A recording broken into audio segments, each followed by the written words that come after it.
Isabella, a renowned designer known for her creation of simple yet elegant dresses for affluent women, dedicated all her time and energy to her craft. At 35, she resided alone in a spacious studio apartment, furnished with only a comfortable bed and a small table where she enjoyed her morning coffee. The majority of the space was dominated by a large table holding fabric samples and her beloved sewing machine, a faithful companion in her solitary journey. Her social life took a backseat due to a flood of clothing orders from prestigious brands. Having never formed a family, Isabella once came close to marriage, but fate had other plans. She sighed, setting aside a folder of fabric samples in her attic studio, located in an elite district. The windows remained uncovered, allowing ample daylight to filter in. Isabella rose, tying the belt of her crisp white silk robe, and approached the window. The evening city below sparkled with golden lights, and farther away, the bay gleamed with lanterns along the main promenade. Evenings brought a stark awareness of her loneliness, unlike the busy days filled with creativity and work. The glittering city beneath made her feel like an invisible comet traversing a desolate cosmic space. Isabella sighed again, shifting her gaze from the distant city to her reflection in the glass. Her dark curly locks framed her face, and round reading glasses suited her well. Bright blue eyes, inherited from her mother, showed barely noticeable crow's feet. Isabella still possessed the beauty of her youth, often surprising others who assumed she was no older than 28. However, she believed such compliments were mere flattery.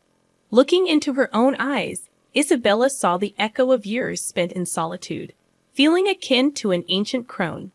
Initially, she fought against this feeling, attempting to combat loneliness by donning a long black dress and wandering among brightly lit expensive storefronts or dropping into noisy bars. There, she would order lemonade, immersing herself in the music that once brought joy when shared with Javier, her fiancé. Memories of Javier's lively face and chestnut eyes filled with love haunted her, yet she rebuffed attempts by others to introduce themselves during her outings. Eventually, the walks became unbearable, leading Isabella to abandon evening excursions altogether.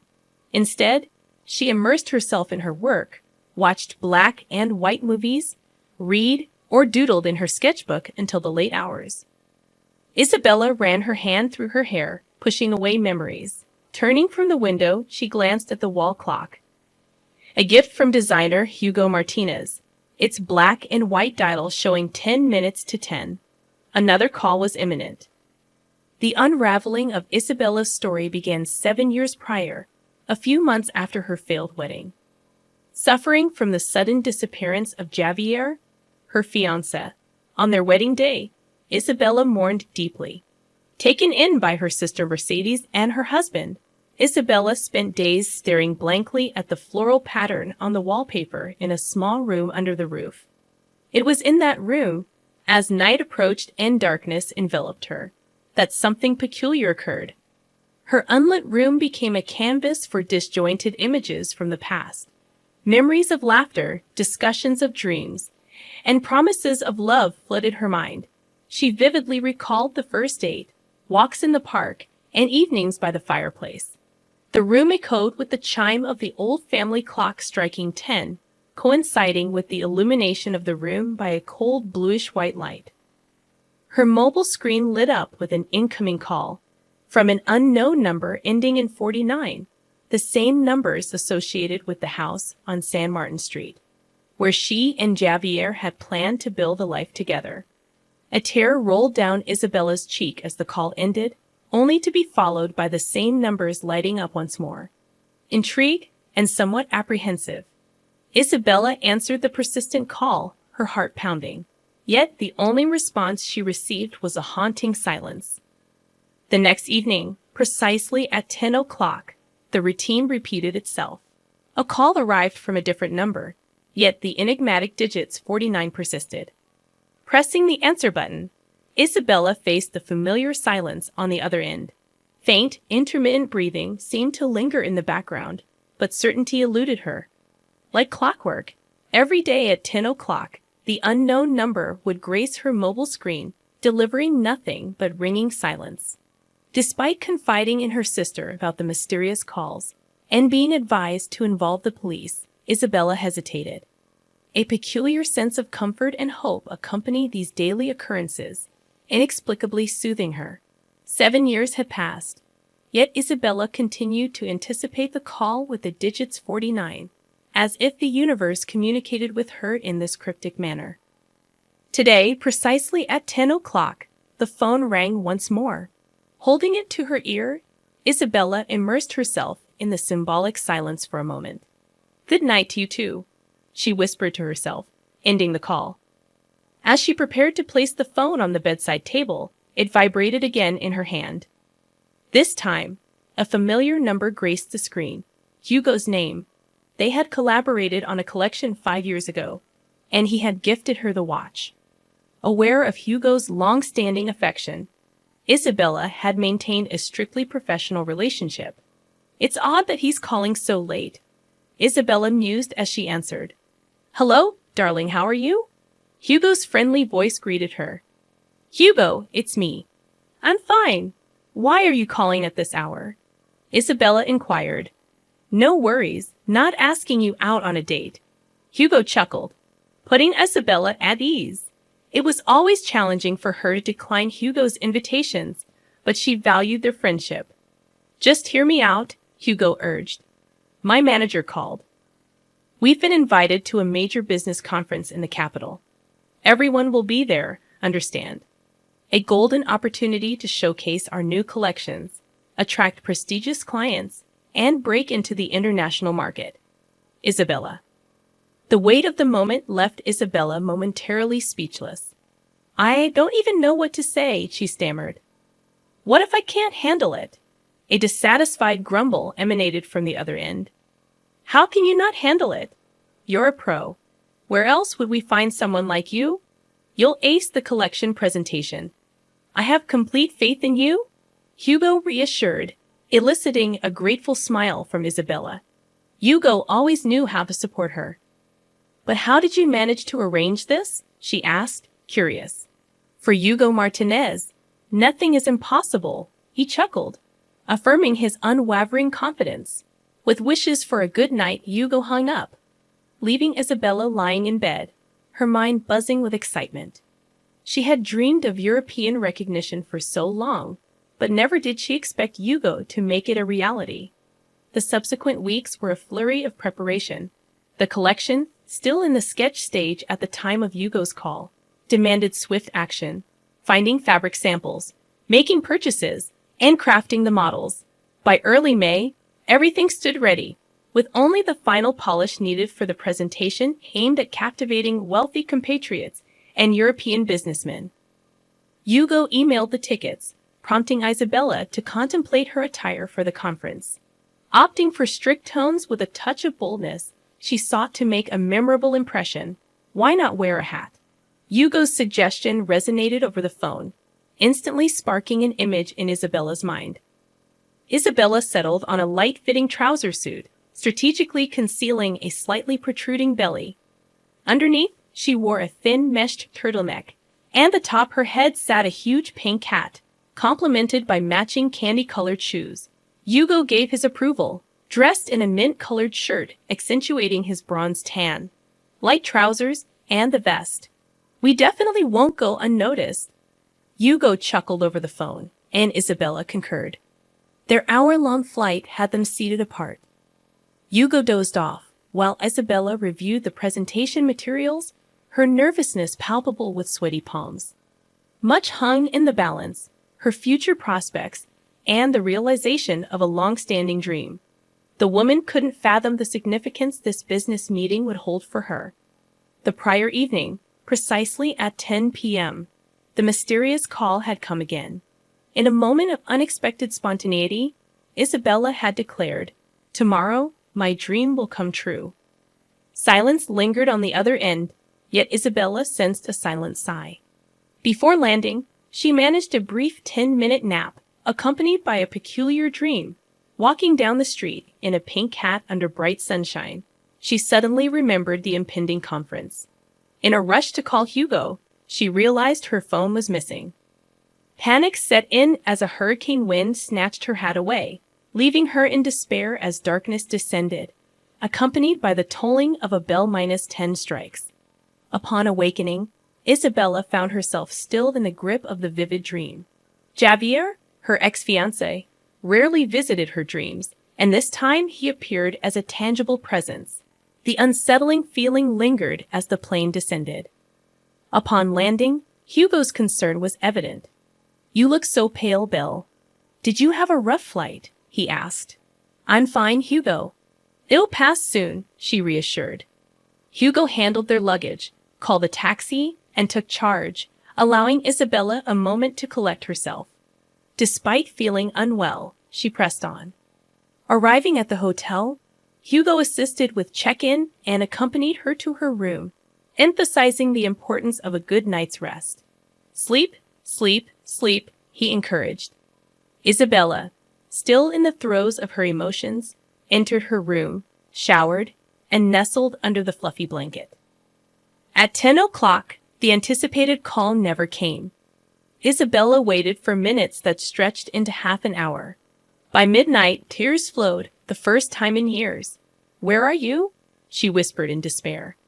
In the morning, a concerned Hugo woke her. "Belle, are you still asleep? The conference starts in 40 minutes. Isabella rushed to get ready, masking dark circles with foundation. The hat covered any hair mishaps. Descending to the lobby with presentation materials in hand, Hugo expressed relief. "Thank God you're on time, Belle. As always, just a little tired," he remarked. "I slept very poorly," Isabella explained. "I understand," Hugo empathized. "I've called the taxi." In the car, swiftly arriving at a skyscraper with blue windows, Hugo consulted notes. "The conference will be on the 13th floor," he muttered. "Conference room number 49. Isabella froze. Hugo disapproved but refrained from comment. Entering the hall, a diverse crowd had gathered, renowned designers, fashion connoisseurs, and entrepreneurs worldwide. Seated at the front, Isabella momentarily forgot her worries. She was about to address this prestigious audience. Isabella extracted the presentation script from her folder, attempting to immerse herself in it, pushing the lingering unease in her soul aside to focus on her speech.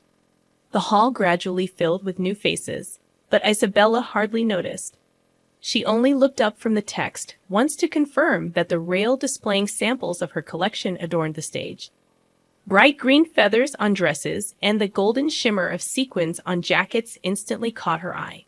Tears welled up as she was transported 7 years back, to the day she wore a radiant golden dress on her way to marry Javier. Refusing the traditional white wedding dress, she opted for audacious gold, a bold choice for her hometown. But in that moment, all she could think about was Javier and the eagerness to become his wife. Hugo's gentle squeeze on her elbow snapped her out of the grip of memories. "Belle, you're next," he whispered, and Isabella nodded. Taking a deep breath, she heard her name amidst applause, stepped onto the low stage, and faced the sea of camera flashes. As Isabella composed herself, ready to begin her presentation, something disrupted her focus. Her heart pounded desperately, and her head spun. What was causing this sudden fluster? Scanning the audience once more, she locked eyes with someone familiar, intense brown eyes belonging to the dearest person in her life. Transported back 7 years, Isabella recalled the limousine's stop at the church, stepping out in her luxurious golden dress. Her sister adjusted her hair as they ascended the wide staircase. Her father blessed her, kissed her forehead, and the doors swung open. The hall, however, greeted her with confused and empty stares, devoid of smiles or joy. Descending the memory lane, Isabella remembered the funeral-like atmosphere, the distant cries, and the shock of learning Javier had gone missing. A week later, they discovered his bloated body in a lake. Isabella turned to designing dresses as a way to cope. Now, standing before 100 people, she felt the weight of her long-lost loved one's eyes on her. "Come on, Bill," Hugo whispered, urging her forward. Isabella took a deep breath, beginning her performance. Yet, despite her will, her gaze wandered. Among the audience, she spotted the man with the familiar eyes, part of a foreign delegation, his dark, wavy hair revealing a touch of gray. Caught in his gaze, the man stood up and headed for the exit. Panic surged through Isabella. Stumbling and swaying, she dropped the presentation sheet. A commotion ensued in the front row as Hugo rushed to the stage to assist. Isabella helplessly looked between him and the exiting man, fearing he would vanish before she could unravel the mystery of those familiar eyes. Hugo stepped onto the stage, his hand on Isabella's elbow. "Are you okay?" he asked quietly. Isabella nodded, her throat dry. "Can you continue the presentation?" Hugo inquired, but Isabella's attention was fixed on the man by the exit, intent on leaving. "Wait!" Isabella shouted, rushing towards the exit. Ignoring Hugo's words, her pink hat fell to the floor, but she paid it no mind. The man reached the elevator, and Isabella followed, slipping inside just in time. "I must seem crazy, but you look so much like someone dear to me, someone who passed away 7 years ago," she explained, her voice barely audible. The man lifted his eyes, and Isabella's heart froze. It was Javier, or someone who looked exactly like him, his gaze filled with tenderness and love, tinged with guilt. "Bill, how I've missed you," the man whispered, embracing her tightly. Tears streaming down her face, Isabella clung to him. "Where have you been all this time? Why did you leave me?" she pleaded. "I'll tell you everything," Javier replied softly, running his hand through her hair. The elevator doors opened, and Javier led her to a waiting car around the corner. Isabella sat in the passenger seat, Javier behind the wheel, and they drove off. It felt surreal. Javier's hands on the wheel, the dark hair on his wrists. "I saw you in a dream on the plane," Isabella sighed, struggling to grasp the reality of the moment. "I saw you in a dream every day throughout all these years," Javier confessed quietly. Parking in a narrow alley, he turned to her. "Forgive me, Bill.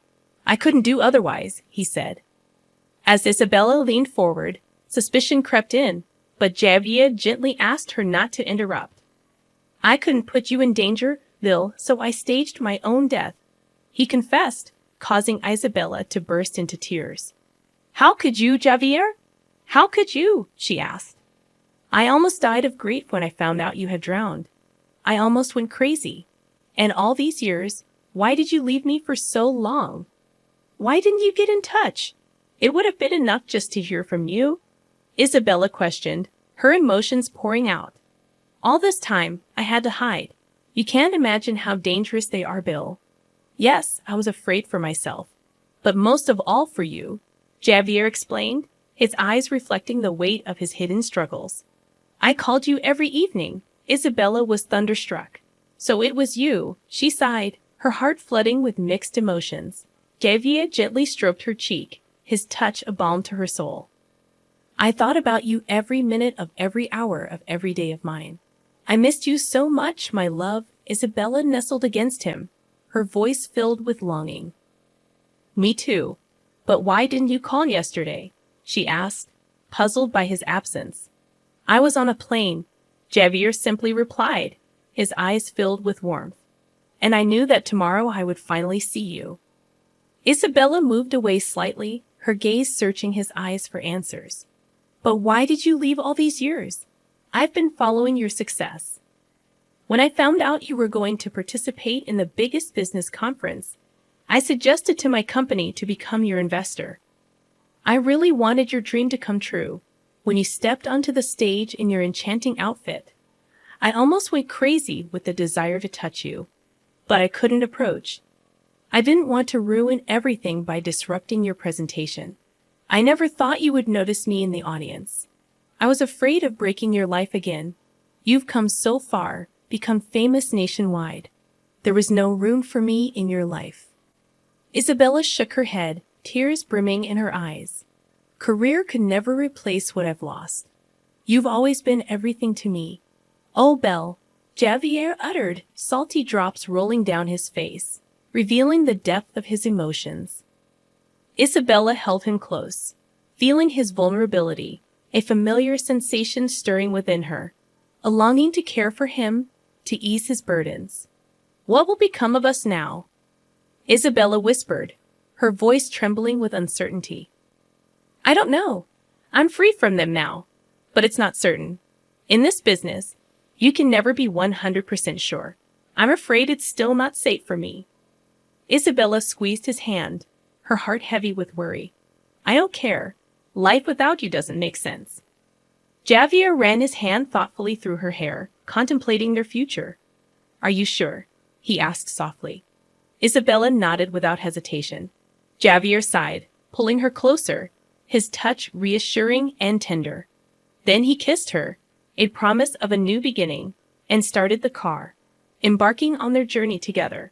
From that moment on, they never parted ways.